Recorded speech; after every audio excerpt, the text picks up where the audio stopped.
Hey guys, my name is Joshua Koerner. In this video, we're going to be diving into the Mavic Pro 2. What up? So this is, well, you know what? First off, I hope y'all are having a great day. You know, it's easy to forget that I'm a human being, you're a human being. Some days can be rough. Today was a little bit rough. I hope you've had a good day. There is actually one other thing I wanted to mention. I use the Rode Link.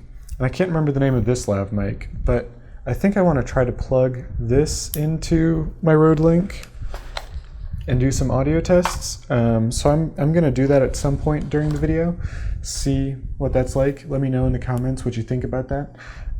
But anyway, we're here to talk about the Mavic Pro 2 and the Mavic 2, whichever the other one's called, because they're so dope.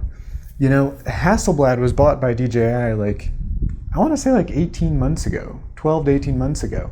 And there hasn't been a single thing released by DJI that had a Hasselblad sensor in it. There hasn't been a Hasselblad device that had DJI technology in it, insofar as I can tell. And with the Mavic Pro 2, Mavic 2 Pro, whatever, that's, you know, that 1-inch type Hasselblad sensor. You know what, you're not going to get from this what Hasselblad is known for, which is medium format, but you are going to get Hasselblad's excellent color. You're going to probably inherit a significant amount of ease of use, which is going to make a ton of difference, and it's probably going to be a really great performer. This is going to be a sensor in that drone that can really compete with the Phantom 4 Pro and probably a significant number of APS-C sensors as well. So I'm a big fan of DJI, although sometimes their customer service and all that just really sucks. And I got myself a Mavic Air because this was perfect for the use case that I was going to use it for. I also got myself a Ronin S. This has also proved itself to be fantastic. So I am certainly biased towards DJI, and I think that's not a bad thing. I think DJI makes some of the best products on the market. But before we get to thinking too much more about the Mavic Pro 2s, the Mavic 2s, go ahead and smash that like button, motor drive on that like button if you don't mind, if you're liking the content, if you like in the presentation, whatever. It means a lot. So the other Mavic Pro 2, super duper dope, because I don't think there's another drone that has the execution down quite like this one. It's going to be a 24 to 48 millimeter sensor. It's going to be a zoom in the sky. Ain't that the thing? So one of the things that's really bothered me about the Mavic Air is that it's 28 mil instead of 24 mil. So getting back those extra 4 mil is going to be awesome on the first hand.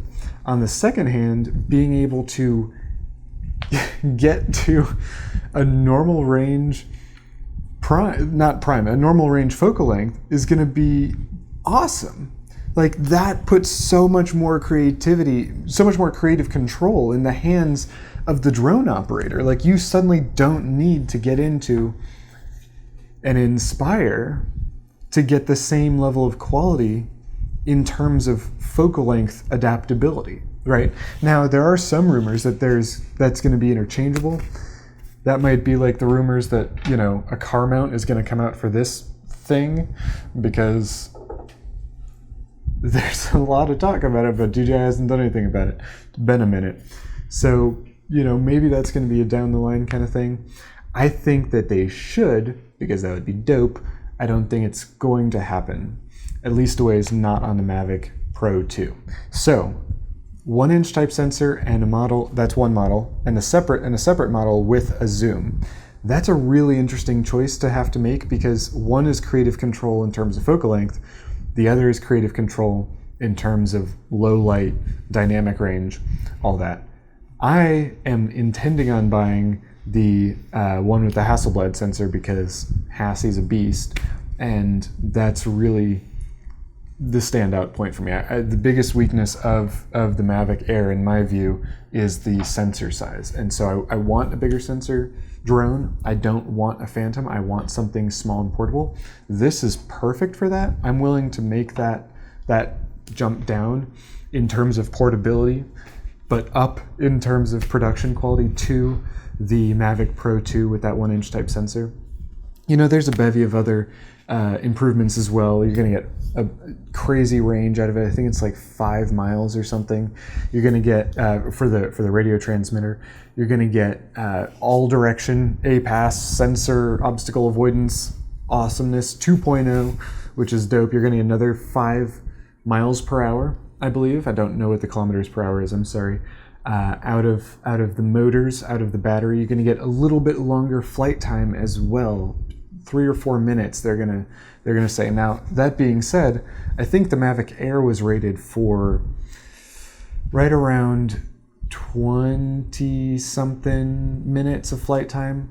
I get about 15. So I don't really believe DJI's numbers on battery life with drones.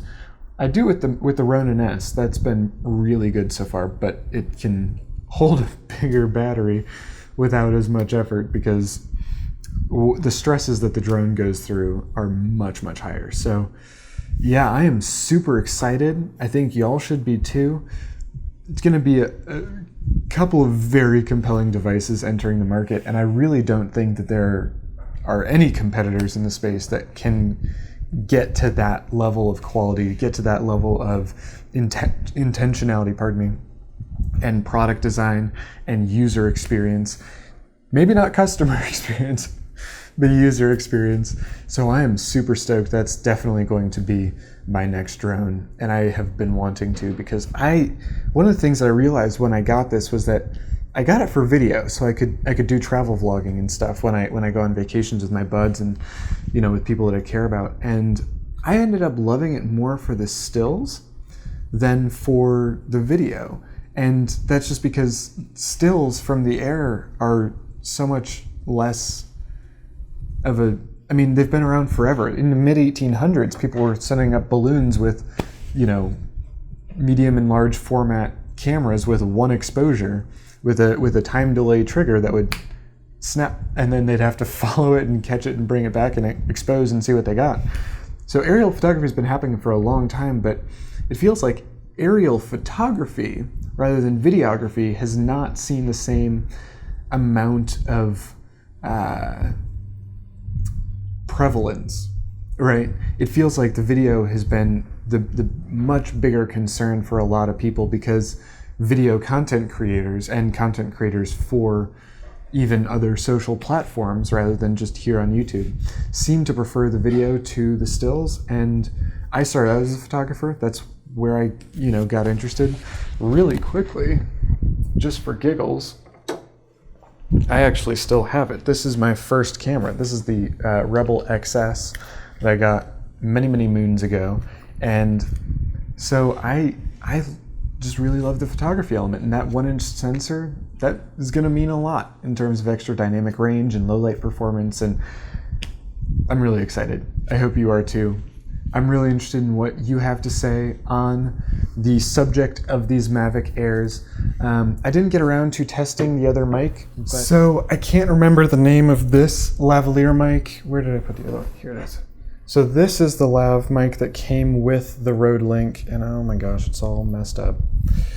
And I think it does an okay job. I am, however, in the market for a better one because this captures a little bit too much ambient sound. This one, I believe it's the Ceramonic something or other I bought years and years ago, used it with my Zoom H1. Well, anyway, it's not omnidirectional. It's only one channel, so the audio in this clip has been duplicated, and that doesn't mean anything really, but I'm just very curious as to the quality that you can expect from a cheapie. I think this is like less than 20 bucks against, you know, a very high dollar option. So yeah, tell me what you think. The other mic, but that will be coming in a future video. So subscribe if you're going to be interested in that, if you think the value that I bring to the table is good enough for you. I really appreciate your time and your attention, and I'm looking forward to seeing you in the next one.